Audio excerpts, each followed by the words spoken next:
Hey guys, it's Q&A Tuesday.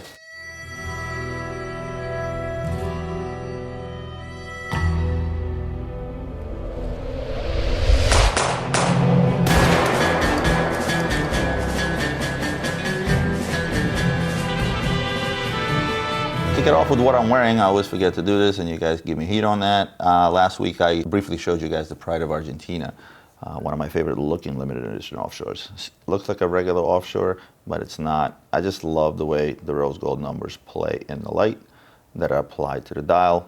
If you guys didn't catch the last what's on my desk, check it out. You'll see this watch in a little more detail. Let's jump into some questions. Here's a quick one from PC. Roman, love your content and frankness on watch collecting as a whole. I've been binge watching your videos, new subscriber to learn, and I've learned a lot thus far. Thank you for that. You know, I never actually thought about this as a teaching channel, but inadvertently, I guess that's what's happening, because based on two things. Again, when I show the watches, I tend to talk about history about watches, about resale value and things of that nature.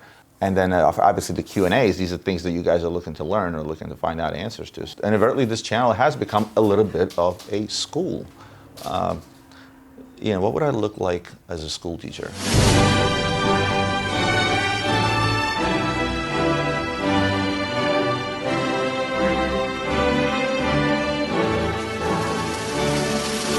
Anyway, can one become a trader in this day and age and market saturation? Is it possible to do part-time? I'd like to find and learn something new that involves my love for watches. And what is a good amount of money to start with? Okay, well, anybody can become a trader in no matter how saturated the market is, right? If you wanted to start selling cars, right? There's cars being sold in every corner in America today. If you want to start selling Slurpees, there's a gazillion 7-Elevens out there, but yet you can still open one, right? So there's no such thing as market saturation. What market saturation usually means is it's a lot harder to be successful because you have a lot more competition. That's what that comes down to. Is this possible to do part-time? Well, I started doing this part-time. If you guys go back to the video, and I'm sure Ian will link it to where I talked to you about how I got started. For the first 3 years of this business, I was doing this part-time, all while holding a very demanding corporate job, right? So yes, this is something you can do part-time. For me, it took out a risk factor of a career that I already had, and I was making money and supporting my wife and son at the time. So, you know, for me, that was me hedging my risk. So yes, you could do this part-time, and hopefully eventually it can turn into full-time, or continue doing it part-time, depending on what your other job or what other things that you do for a living outside of that time, right? What is a good amount of money to start with? That depends which route you go. And I did do an entire video on how to get started in the watch business. So I suggest you watch that video, and that explains that a lot more in detail, because, you know, to simply answer as much money as possible, right? But not everybody has that. So it really all depends on which route you decide to go, which business model you decide to go with. And again, just watch that other video. It explains in a lot more detail. Ian, if you can link that video as well. Here's a question from Michael Froyland, question I've answered before. Michael asks, thank you for your hard work. Be strong, ignore rude comments, even though some can be really hard. By the way, I got username Michael Froyland Bespoke now on Instagram. Other account got deleted. I gave this guy a shout out before. Right? I think he does high-end real estate and things of that nature. So Ian, if you can put up his new handle up top, guys, show him some love. You know me, I love giving shout-outs to people. I don't mind at all. Question, Cartier is said to rely on traditional plating for white gold. How is it their gold quality compared to Rolex, Patek, and Omega? As far as I know, their white color lasts. Is there a risk of Santos to be sent in for extra plating after a long time of frequent use? Make more vids, your fans like them. My best to you and your family, staff. Michael, marketing gimmicks here, really. Traditional plating for white gold. How do they do plating for white gold right now? They dip it into rhodium, right? And it's an electrical process that adheres the rhodium. It's like 1 micron thin, really, on top of the gold, and it works. If they're claiming to do it some kind of an old traditional way where they apply rhodium or other metals on top of that, I couldn't answer that question, but that sounds to me like a huge marketing gimmick. Gold quality compared to Rolex, Patek, and Omega, all gold is gold, right? And modern rhodium plating process is the same for everyone. It doesn't really differ. Does rhodium wear off after a while? Yes. On watches, not as much, usually on jewelry. As a matter of fact, I actually had the bottom of my wife's ring rhodium replated by my in-house jeweler today, because this is the part where it twists and other fingers rub up against it, and eventually that micron thin layer of rhodium will wear off. But at the end of the day, it's not a big deal to reapply. Any jeweler out there can do it. Of course, when it comes to watches and you want to rhodium plate watches, you want to take them all apart. You don't want to dip the whole damn thing in there, right? So it would require a qualified watchmaker to take that watch apart, but it's really not that big a deal. Hope it sheds a little bit of light into that. I did a video a while back and we talked about new case materials, and Nicholas writes, "Hey Roman, in one of your videos you were asking us to find a new case material for a watch. I have a great idea that could make these cases with stone, like lapis lazuli, malachite, turquoise, and quartz. The possibilities are endless. Big watch brands are using these materials for watch dials. Why not make the whole watch with it? Every watch would be different and gorgeous. Unfortunately, I don't have the contact to develop these technologies and sell to one of the big brands. Maybe you could do it. Tell me what you think. I'm 15 years old and I thought of this idea with my father. I started my watch collection 2 years ago. I watched all your videos and they're great. Keep up the good work." Nicholas, first of all, thank you for the suggestions. I'm honored to have you as a fan, not just because you're just a young kid, due to the passion that I felt as I read this. And you know what? Lapis dials, malachite dials, other precious stone dials have been around forever. You mentioned, why not make an entire watch out of it? Richard Mille did that with crystal, right? When they did the crystal tourbillon, and then everybody and their mother followed suit, of course. Bell and Ross did it. Grubel Force did it, Hublot did it, and so on. To answer your question, I'm fairly certain it would probably be a difficult task depending on the material that you use. For example, lapis lazuli is a material that would probably easily break and crack, right?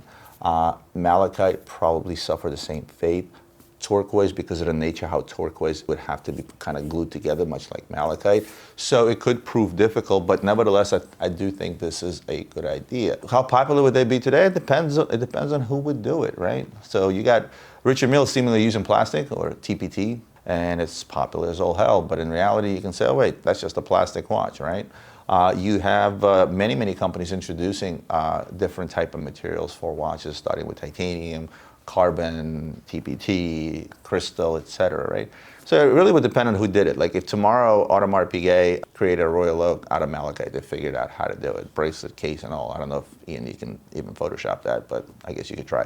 But if they did that tomorrow, it would be hot.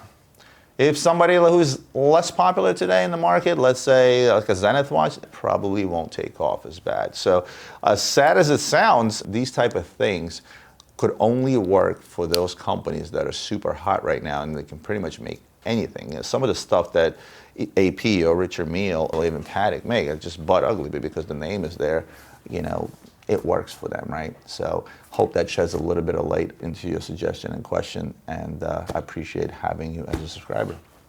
Here's another suggestion from Kyle M. "Hey Roman, Kyle again, you should have a recurring segment on Q&A Tuesday called Luxury Bazaar." Right? Bizarre. I can just imagine the graphic Ian comes up with. Ian, Luxury Bazaar. In this segment, you could highlight nightmare customers, strange requests, questions you get, bad deal proposals, nasty fakes that cross your desk, questionable marketing that you see from watch companies, weird store feedback. You would be good at coming up with potential content in this category. It doesn't sound like a bad idea. Actually, I think this is something I'd probably do in the new studio that we just built, and I'd probably do that with my salespeople. I myself have a fair share of nightmare customers and deals among dealers and customers alike. Obviously, I would keep that private. I don't like singling anybody out, you know me.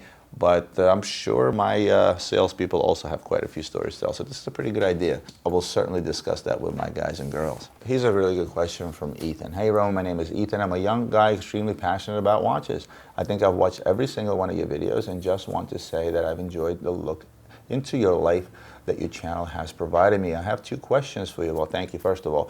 The first is this, and hopefully it's not too personal. Honestly, at this point, I think you know me. I don't really take anything personal, so ask me whatever you want. Worst case scenario, I just won't answer it, right? But what is the primary satisfaction you get from being in the watch and luxury goods business? Is it primarily the satisfaction of having built an extremely successful business and being able to provide a living for your employees? Is there something about watches in particular which represents to you something of deeper significance? Maybe it's simply a method of being able to support a certain lifestyle for your family. Is it the people you've met and the clients you've helped? I'm sure it's a combination of all these things and more, but if you had to say what primarily drives you, what makes you motivated to get up every morning and go to work, what would that be? I love it how you gave me a bunch of answers in your question, but I guess what you're asking me to do is single out the most important. And I've said this before many, many times. You put it in a way where you said able to support a certain lifestyle for your family, and I'm going to take certain lifestyle out of the equation and say that being able to support my family. And support in a way where my success allows me to support them. Let me give you a specific example. At this stage in my life, I can afford to send my kids to a private school. They go to a very old private school. It's been around since colonial times, actually 1755. So I always say my kids' school is older than America, right? Where they get what I feel, and this is up for argument for many people, but where I feel they get a better education, and not just book education, but also life education, right? So that is extremely important to me. So I was also throughout the years being able to put money away into a 529 plan, because I'm sure most of you guys know what that is. It's a college plan where you can put money away for your kids to use for college, right? So now that my older, who just turned 17, is looking at colleges, next year when he goes to college, I have tuition to pay for my kids' college. Food is another big deal that's actually very important to my wife specifically. Very healthy food. We all know we live in a world where good shit costs money, right? And that's just the bottom line, and same goes for food. So my wife is able to pick and choose what type of food, what type of ingredients and stuff that she puts on the table. She's an avid cook. She loves to cook. I get the benefit from them, and so do my children. We eat extremely healthy and quality products, right? Where when I was younger, I was not a stranger to a lunch at McDonald's, where today this isn't something I would do, as I'm lucky enough to be able to afford better food to put on the table within my own home. So when you're talking about being able to support a certain lifestyle for a family, to me it just comes down to be able to support my family. And again, the more successful you become, you get better perks that come along with that, right? Usually a bigger house, bigger car. But to me, the things that I mentioned earlier are actually a lot more important than a fancy car. So hope that kind of makes sense. Another thing you mentioned in here is being to provide a living for my employees. I love the fact that I have multiple people that have been with me 10 years plus, and they now make a comfortable living for themselves and their families. I'm very much involved in the lives of all of my employees. I know their significant others. I know their children. My personal interest is to succeed better as a company so that the people that are working for me succeed just the same, right? And as far as something particular about watches is something that I personally love. This is something that I loved before I could even afford anything fancy for that matter. That was the one material thing that I actually like, right? And I'm not afraid to call it a material thing because it is, expensive toys, right? So there's an old saying, if you love what you do, you don't work a single day in your life. And I love watches, so therefore I don't work a single day in my life, or at least that's how I feel. Have there been stressful times throughout my career? Absolutely, like anything else. But at the end of the day, I love watches, I love jewelry, and I love what I do, and therefore I enjoy my job very, very much. Further to this question, Ethan writes the following. The reason I asked all that is that I graduated college this year and I'm taking a year off to work before attending law school. But I want to explore other lifestyles and careers, and yours is one that interests me. Watches, for whatever reason, have excited a passion in me that I can't quite understand, beyond their roles as mere status symbols or toys. Yet I wonder how fulfilling is it to enter the watch world on a deeper level than a hobbyist. Any insight would greatly be appreciated. So this is why Ethan asked that question. I will tell you, you guys have seen a gentleman by the name of Adam from Menta Watches, right? I did a collab with him. We talked about vintage pieces. As he's a guy that actually went to college and went to law school and became an attorney, practiced as an attorney, and left it all behind to sell vintage watches. So stranger things have happened, right? And this is a real story. And his second question was, I've worked hard throughout my schooling. I have been fortunate enough to get myself an Aquaterra and a 14270 Explorer, both of which I love dearly and plan on keeping forever. But I also would like to plan on another watch to celebrate you graduating law school, if that is what I decide to do. Thinking something dressier that fits in with my current collection, 10K or under. Of course, this is looking 4 years from now and likely to change, but I would love your thoughts nonetheless. I'm not gonna suggest a watch for you to buy today because you're looking to buy 4 years, but this does bring up a good point, and that is the fact that as much as every single one of you would like to think you practice what I preach, and that is buy what you like first and foremost, every single one of you and me till this day are still influenced somewhat by outside factors, right? There's still always some type of outside influence, and in 4 years that outside influence is going to change. So my suggestion to you is you write back to me in 4 years and I'll make a suggestion based on current market trends 4 years from now. So I hope I shed a little bit of light into your question, Ethan, and good luck in law school. Not an easy feat. Next question comes from Edward. Hey, Roman, really enjoy your content, I must say, and I appreciate that you keep producing your content during these crazy times. Thank you. I don't know if you guys ever notice, a lot of your questions start with a compliment to me. And I always say thank you. And I wanted just to reiterate on that. When you guys do send me those compliments, I actually do appreciate them because I do put in a lot of hard work into this stuff. And when I hear compliments back from you guys, all your comments that you write below, I kind of stopped answering a lot of the comments. I'm just kind of running out of time to do so, right? But I do appreciate all of them, and I do thank you for them. So don't hesitate to continue sending me compliments. Works well for my narcissistic personality, but at the end of the day, I really do enjoy it. They keep me motivated to continually do this. So thank you, Edward, and thank you all of you guys that do start your questions off with compliments. My question regards vintage Rolexes with Arabic dials, referring to the dials with Arabic crests and logos of Arabic companies. I think you know what I'm talking about. Why are these watches so valuable in the market? Is it just because they are rare, and do people really appreciate these watches for their history and heritage? They almost always bring in crazy money during auctions, especially when it's a Daytona or a GMT. I personally really like these watches, and if you could give your own thoughts and opinions on them, that would be very much appreciated. Hope you and your family are safe during these times, and as always, keep up the great work. Well, thanks for that as well, Edward. And you know what? I wanted to tell you a joke somebody told me. So a guy calls a buddy of his and says, hey, Gus, how are you? What's going on? He's like, yeah. He's like, have you been outside today? He's like, no, not yet. Why? He's like, well, I'm not really sure what I need to do. Do I wear a mask or a helmet? Right? I thought that was pretty funny. Anyway, back to your question. So you, again, somewhat answered your question in your question. It's the rarity, right? Because there's only so many that are made. I'll show you guys something. Now, somebody's happened to be in my desk. I have a bunch of Rolex dials, right, that I've collected over time. Let's see, logo dials. Now, the reason I collect these dials is because I think they're just really cool, right? Of course, I can put them into watches as I deem into proper watches that these would normally come on.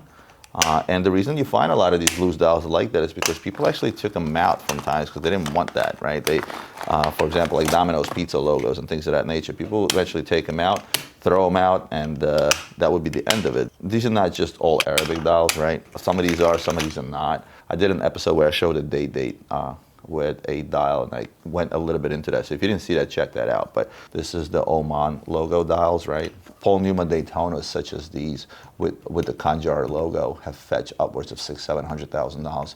A 5711 Nautilus fetched stupid money in auction with that particular dial, right? And then there's the various companies and military branches and things of that nature. And again, I don't remember which one is which is at this point. Here's some more Arabic dials here.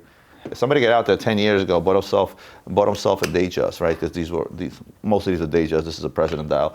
And they said, oh, I don't want this logo on my dial. I don't care for what the hell it represents, so on and so forth. Went to a jeweler kept this dial, put in a plain Jane dial with him, voila. You know what I mean? Or maybe he just threw this dial out, right? Because he may have kept it, right? So that makes the scarcity of these things even more. There's your Domino's dial, right? Domino's Pizza. You know, people have bought these Datejusts. People have bought these Air Kings numerous times, taking that dial out because I don't want Domino's Pizza on my Rolex. But, you know, fast forward another 10, 20, 30 years, there's going to be less and less and less of this. How about Donald Duck, guys? Like that one? I think that's the coolest one I have. As time goes by, there's going to be less and less and less of these. But if you look at current times today, certain Arabic dials fetch more money. For those that know, and I'm not going to get into giving an entire lesson, which ones are rare, which ones are not, something you can look up online, right? Depending on the model of watch it's on, going back to what I talked about, you know, using different materials for different watches, you know, you take a Rolex and put the Khanjar logo on a dial today, any modern Rolex will sell through the roof. So I hope this sheds a little bit of light into your question, Edward. I'm going to finish up with a very good question because it touches upon that subject of, you know, watches and values, which is most of your questions always talk about that, investments and things of that nature, from Daryl. Roman, simple but rather difficult question to answer, at least to me. Given that we are in a rather materialistic society, which in turn, of course, contributes to the watch market being as big as it is, how do you separate the idea of buying a watch and ignoring the post-purchase value? While I do not want to look at watches as investments, it's hard to completely ignore depreciation when buying something of high value. Thank you, and I appreciate your content and insight as always. And Daryl brings up a great point. I've always told you guys watches are not an investment, but I always added something else to that, right? I've always added the fact that you should buy them wisely. And by wisely, I mean, look, if you're gonna go buy a run-of-the-mill watch today, let's say from company XYZ, that you know you can easily get 30% off retail, don't go into a boutique and pay full pop, right? If you buy an expensive watch, let's say sells for $50,000 retail, and you know you can get 20% or 15 to 20% off on a brand spanking new, consider something pre-owned, right? Go out there, look on the internet, you'll get a good idea. Email us or any other internet company, just ask them to quote you a price on a pre-owned one, right? And that way you can see what the loss will be on that watch right there and then. No, you can still choose to say, you know what, I don't care that I'm going to lose another 10, 20%. I want my watches brand new. I don't want something that somebody else owned. But at the same token, at least you can gauge what your loss is going to be. What Daryl is talking about, I agree with 100%.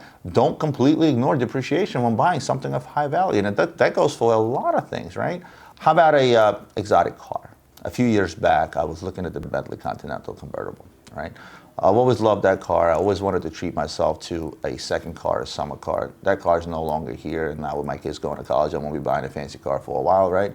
But when I went to look at that car, I think the sticker price on that car was $270,000. I was like, okay, well, a buddy of mine who happens to be in the car business had access to one of those local auctions where they run exotic cars. And I saw that, wait a minute, these cars were running through at $80 to $90 to $100,000 less with just a few thousand miles on them, right? They were only 1, 2, or 3 years old. So I said to myself, okay, I buy this thing new, I'm losing 100 grand right out of the door, right? Probably not a good idea. And I'm gonna say, you know what, if I'm gonna buy my first exotic, I want it to be brand new. So what did I do? I called around and I called a buddy of mine who owns a leasing company. I said, look, can I get a deal on one of these cars in a lease? And they said, you know what? This is the last year they're producing the car. They're coming out with a new body the following year, so you should be able to get a good deal because a lot of deals want to come off that car. And I ended up leasing that car for around $2,000 a month.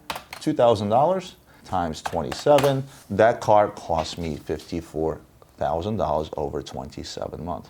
In 27 months, if I were to buy that car for $270,000 and I lose 100 grand on that car, because remember, I'm not a car dealer, right? So I would most likely either go trade it into some car dealer or try my luck online or things of that nature, right? I'm not in the business, so I'm going to sell it to somebody who's going to resell it and make money. So indeed, I would lose 100 grand, which is what my friend told me. Well, there's a big difference between $100,000 and $54,000. It's about double. So I ended up leasing that car. 27 months came up, I gave the car back, I enjoyed it, I loved it. As I said, for now, I'm not looking at an exotic car quite just yet, right? Maybe when my other kids grow up a little bit, but nevertheless, you see where I'm going with this. So I made a conscious decision, I did exactly what you're saying. So me telling you guys, watches are not an investment, they're an expensive toy, they do got on value, doesn't mean you should, and I quote, ignore depreciation when buying something of high value. Daryl, I appreciate you bringing up that topic. Hope I shed a little bit of light into that question or somewhat answered this question. I agree with you 100% when buying something of high value, even if it's not watches. There's a lot of antique things that I buy, the knicks-knacks I've showed you guys in my office before, and some of those things cost $1,000, $2,000, $3,000, right? But I know that in the very least, yeah, it might be a hard resell, but in the very least, there's still some sort of value left in that. And that's the mentality that most people have, or at least should have, when buying expensive things, watches, or anything else for that matter. So thanks again for bringing that up, Daryl. Well, guys, that's it for me for today. I hope you enjoyed today's Q&A. Remember, these shows are only possible because you guys email me your questions. As always, email them to romansharf@luxurybazaar.com. Hit the like button on this video if you like today's show. Hit the subscribe button if you're watching this and you're not a subscriber. And last but not least, as I always say, share this with your friends or others that may enjoy this type of content, because this is what helps my channel grow organically. Other than that, I'll see you guys next Tuesday.